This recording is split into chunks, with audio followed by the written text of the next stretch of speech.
you have tied the greatest bodybuilder of all time, Arnold Schwarzenegger's record at number 7. What's going through your mind? What's going through your heart?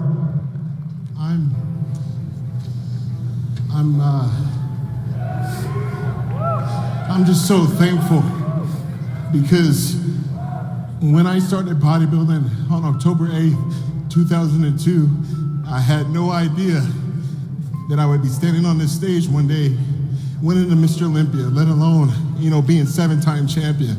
When I got into this journey, I was, a little bit bitter because I didn't make it playing Division I basketball, and I was trying to find another outlet.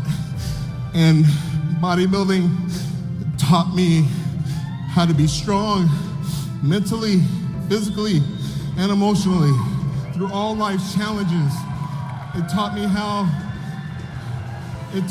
to train hard when no one's in the room, when you're having a bad day, through death, through hardship, through anything that can go wrong. I always had the gym.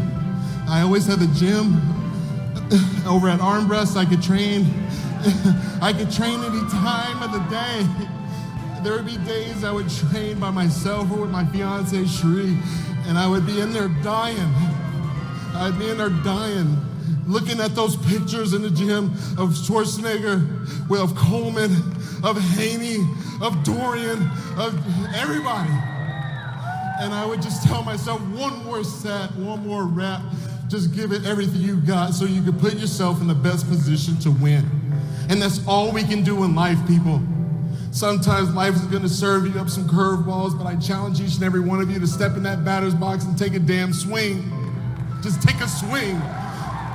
And it ain't gonna always work out for you. It ain't gonna always work out. Look, I just beat some incredible athletes. They are some of the best athletes I've ever competed against. Please give them a round of applause, please.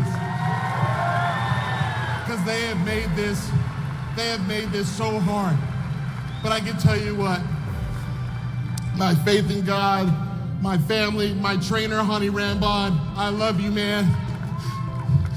I've had one trainer, one. I did my first pro show in 2006 at the Colorado Pro. We did the New York Pro after that, and we won both of them. And a lot of people thought, you know what, this guy's gonna be something. And Honey always told me, Phil, you have to understand something. It's a marathon, not a sprint, and the measurement of a man is when he gets knocked down, not when he's winning. So I lost a few times. And he always reminded me just to keep on going and be the hardest worker in the room, just like what you say. And when people tell you you can't, you don't look at them. You don't need to look at them. You look in the mirror and you ask yourself, do you give it your all? You look at the mirror and you ask yourself, do you have another rep? You ask yourself, can I go to work when I'm pissed off because I'm about to get fired or something bad happened or lost my girlfriend or whatever it is? You ask yourself, do you have the guts to go after it when no one is watching, no one's patting you on the back, and no one is liking your stuff on freaking social media? If you got the guts to go after it, you can put yourself in best position to win, and that's what I did through this entire prep. It was not easy. A lot of people say, oh, Phil, he's got genetics and this and that. I put that God-given talent to work each and every damn day in the gym. And I'm so thankful. I'm so thankful for the Olympia. I'm so thankful to be a bodybuilder, because it wasn't meant for me to play basketball. I mean, look at me, I'm short as hell, it doesn't work out like that. God had a different plan, obviously, and I'm glad that I listened. And I'm glad that I never gave up.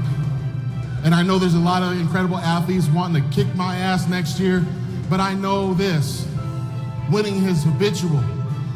If you care about your success more than anyone else in the room, I promise you this, you will be successful at some point in time. But the goal is that when you are successful, that you don't just hide it for yourself. You don't just hold it for yourself. You share those experiences and perspectives with everybody else so then they can get theirs. So then they can feel the confidence to go after their dreams. And I'm just proud to be a 7-time Mr. Olympia.